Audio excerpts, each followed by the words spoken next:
یہاں تک بنی اسرائیل کی مختلف بدعنوانیوں کا جو تذکرہ فرمایا گیا ہے، جن میں یہودی بھی داخل ہیں اور نصرانی یا عیسائی بھی داخل ہیں، اور ساتھ ساتھ ان کے اوپر تنقید بھی کی گئی ہے، ان کو وعیدیں بھی سنائی گئی ہیں اور ان کے برے انجام سے بھی ان کو باخبر کیا گیا ہے، ان تمام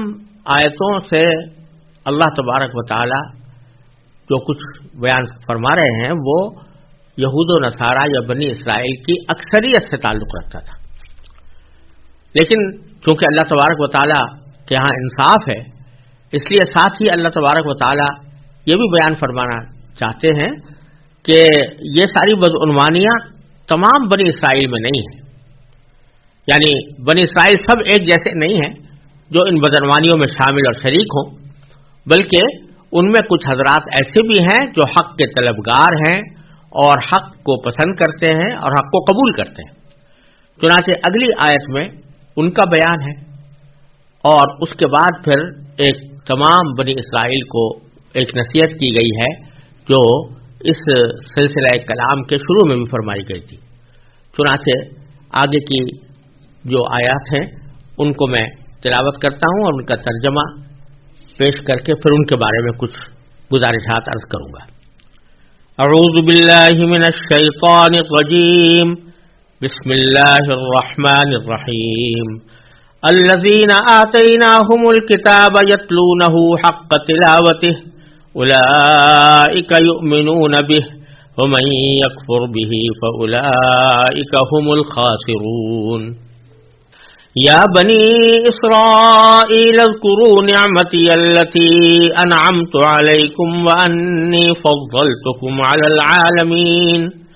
واتقوا یوما لا تجزی نفس عن نفس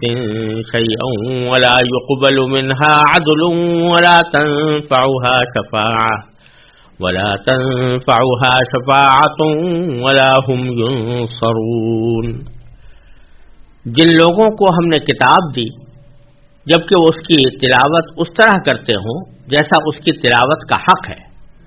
تو وہ لوگ ہی در حقیقت اس پر ایمان رکھتے ہیں،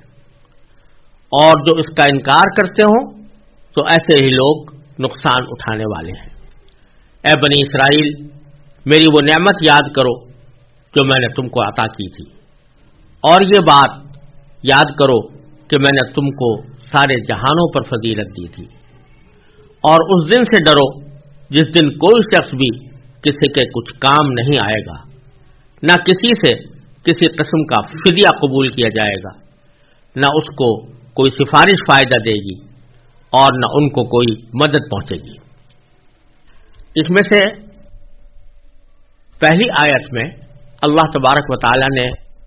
بنی اسرائیل کے ان حضرات کا بیان فرمایا ہے کہ جو بنی اسرائیل کی پہلے بیان کی ہوئی بدعنوانیوں میں شریک نہیں تھے، بلکہ وہ تورات اور انجیل کے صحیح تقاضوں پر عمل کرتے تھے، اور وہ صرف تورات و انجیل کی آیتوں کی زبانی تلاوت ہی نہیں کرتے تھے، بلکہ اس کا حق اس طرح ادا کرتے تھے کہ اس کے بنیادی تقاضوں پر عمل پیرا بھی تھے، اور اسی عمل کا ایک نتیجہ یہ تھا کہ تورات و انجیل میں نبی آخر الزماں صلی اللہ علیہ وسلم کی تشریف آوری کی جو بشارتیں دی گئی تھیں اور آپ کی جو علامتیں بیان فرمائی گئی تھیں، ان بشارتوں اور علامتوں کو نبی کریم سرور دو عالم محمد مصطفیٰ صلی اللہ علیہ وسلم کی ذات میں موجود دیکھ کر انہوں نے حق کو قبول کرنے میں کسی تردد کا مظاہرہ نہیں کیا، نہ کوئی عناد اور حسد ان کے آڑے آیا، بلکہ جب انہوں نے دیکھا کہ نبی کریم سرور دو عالم صلی اللہ علیہ وسلم میں وہ تمام علامتیں پائی جا رہی ہیں اور آپ پر جو کلام مبارک نازل ہو رہا ہے وہ یقیناً اللہ تبارک و تعالیٰ کا کلام ہے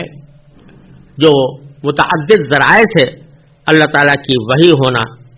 جس کا ثابت ہو چکا ہے، تو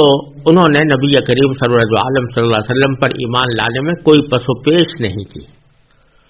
تو اللہ تعالیٰ فرما رہے ہیں کہ اگرچہ زبانی دعویٰ تو سارے بنی اسرائیل یہ کرتے ہیں کہ ہم اللہ کی کتاب کی تلاوت کرتے ہیں، یعنی تورات کی یا انجیل کی، لیکن چونکہ وہ اس کے تقاضوں پر عمل پیرا نہیں ہے لہذا وہ تلاوت کا حق ادا نہیں کر رہے ہیں. جو لوگ حق ادا کرتے ہیں وہ پھر نبی کریم صلی اللہ علیہ وسلم پر ایمان بھی لاتے ہیں. تو الذین آتیناہم الکتاب، وہ لوگ جن کو ہم نے کتاب دی، یتلونہ حق تلاوتی، جبکہ وہ اس کی تلاوت اس طرح کرتے ہوں جیسا اس کی تلاوت کا حق ہے.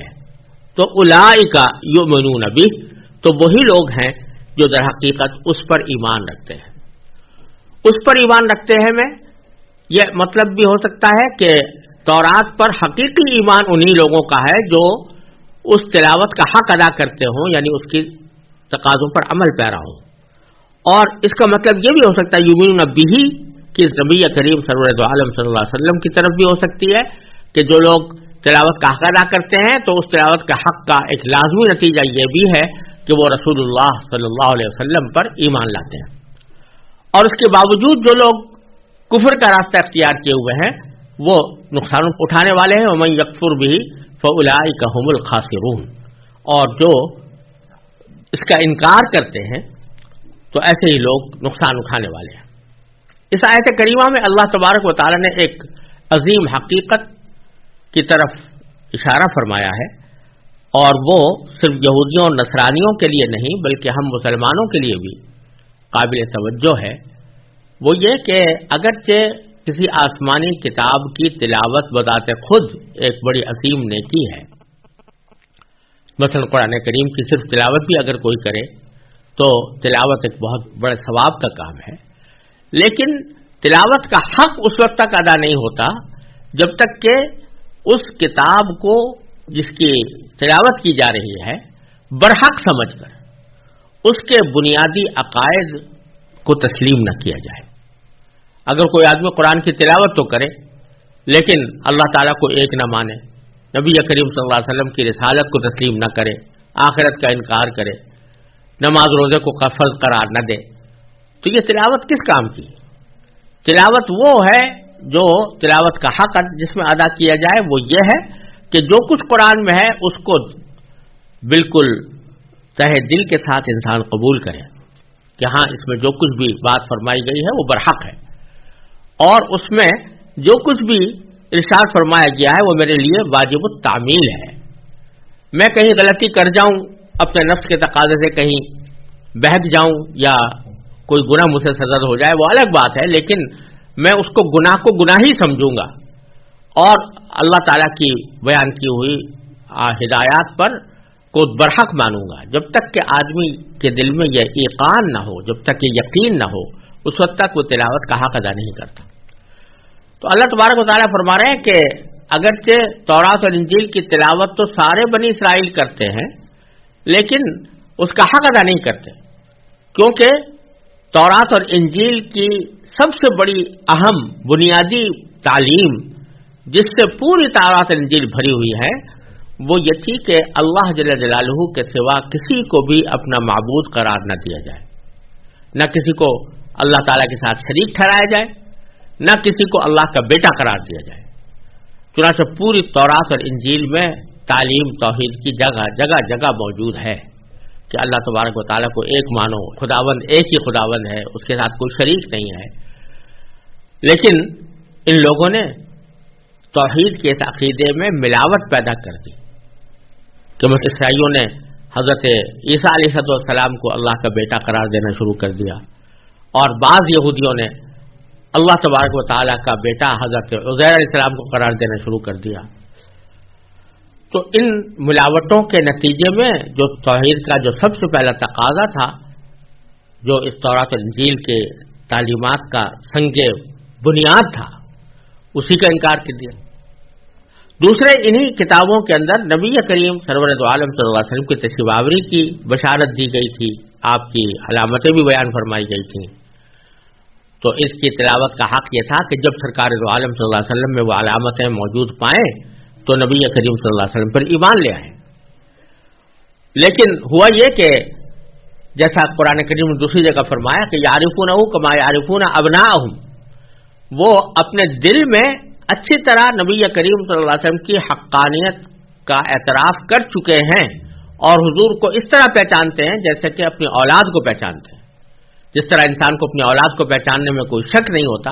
اسی طرح ان کو نبی کریم صلی اللہ علیہ وسلم کے نبی آخر الزماں ہونے میں دل میں کوئی شک نہیں ہے، لیکن اس کے باوجود حسد کی وجہ سے، عناد کی وجہ سے، ضد کی وجہ سے،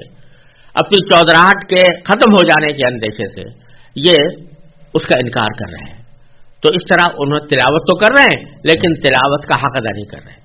اس کے برخلاف جو لوگ ایمان لائے ہیں نبی کریم صلی اللہ علیہ وسلم پر، وہ تلاوت کا حق ادا کر رہے ہیں، اس لیے کہ جو کچھ تورات اور انجیل میں بیان فرمایا گیا ہے توحید پر بھی ایمان لاتے ہیں اور اس کے ساتھ ساتھ نبی کریم صلی اللہ علیہ وسلم کی رسالت پر بھی ایمان لاتے ہیں اور آپ کی تعلیمات پر عمل بھی کرتے ہیں۔ تو ان کا استثناء کر دیا اللہ تبارک و تعالیٰ نے اس آیت کریمہ میں کہ پچھلی جو بدعنوانیاں بیان کی گئی ہیں، یہ جو برا انجام ان کا بیان کیا گیا ہے، وہ عام بنی اسرائیل کا ہے جو حضور پر ایمان نہیں لائے۔ جو ایمان لے آئے ہیں ان کا معاملہ ان سے مختلف ہے۔ یہ ساری تفصیل جو اب تک چلی آئی ہے، اگر آپ دیکھیں تو آیت نمبر 47 سے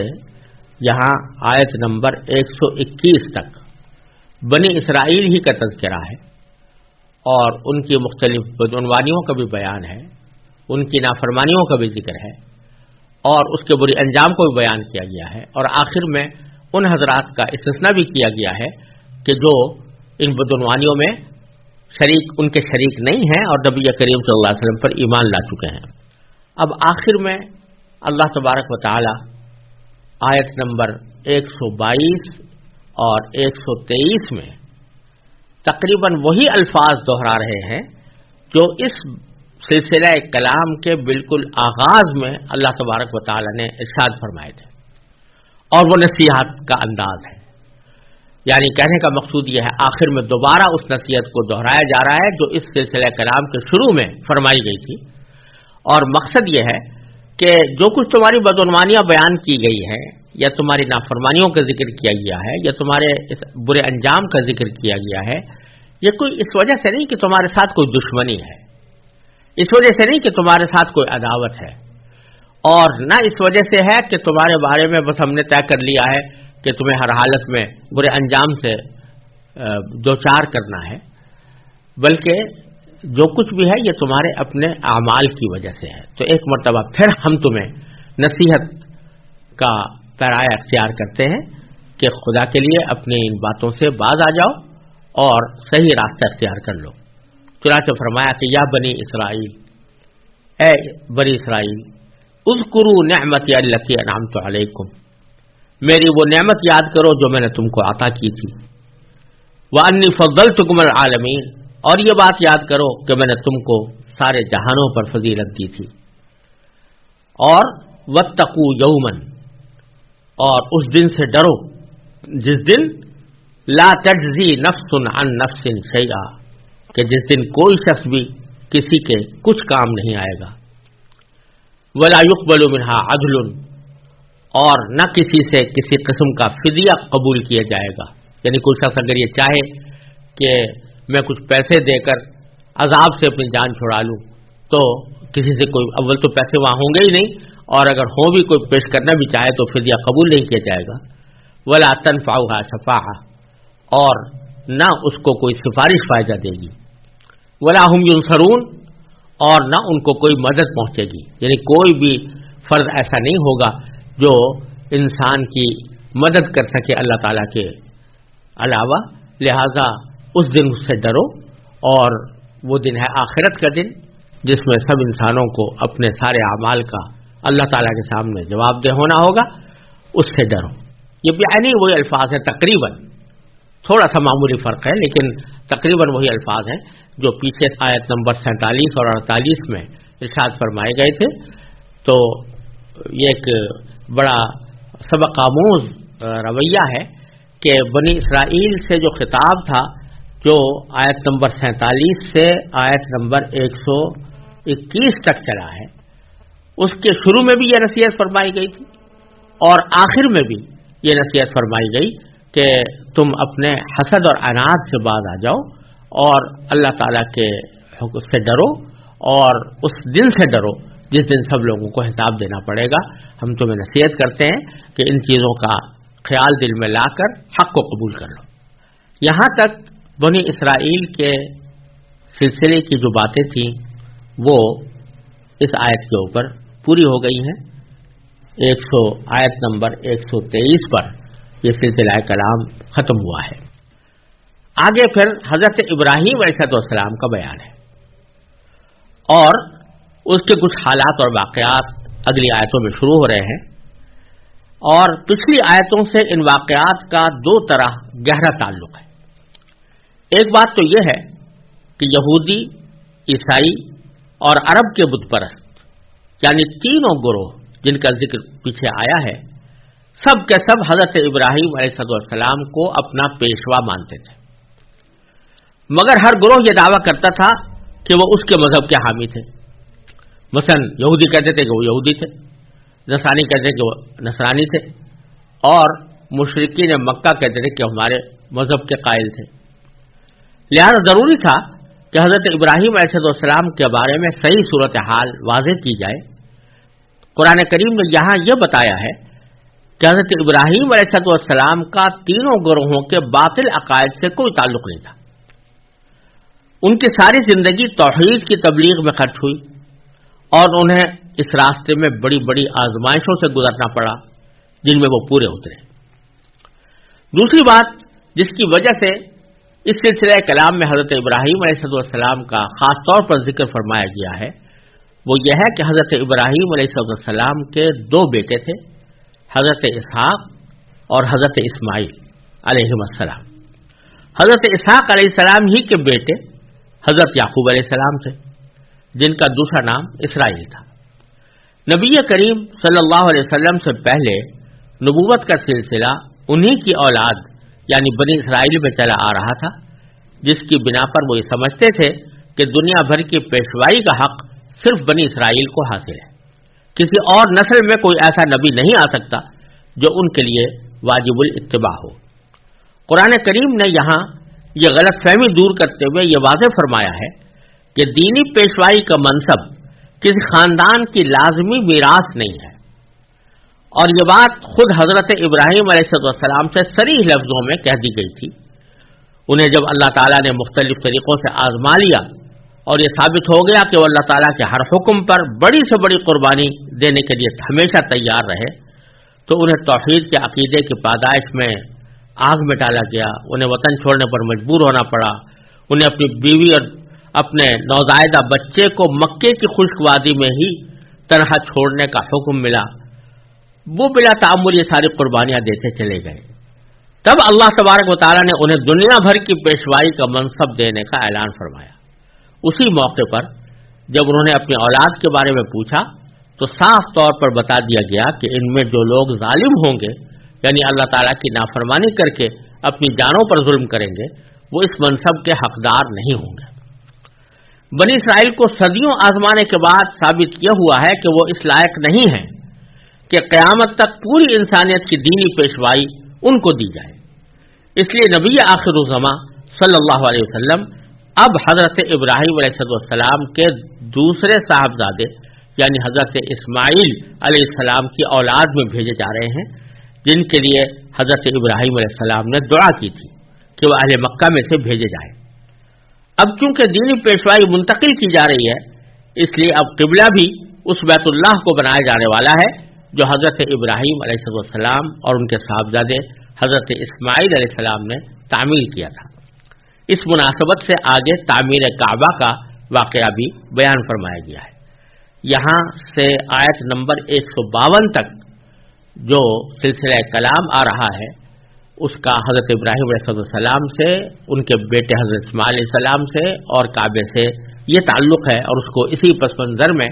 سمجھنا چاہیے.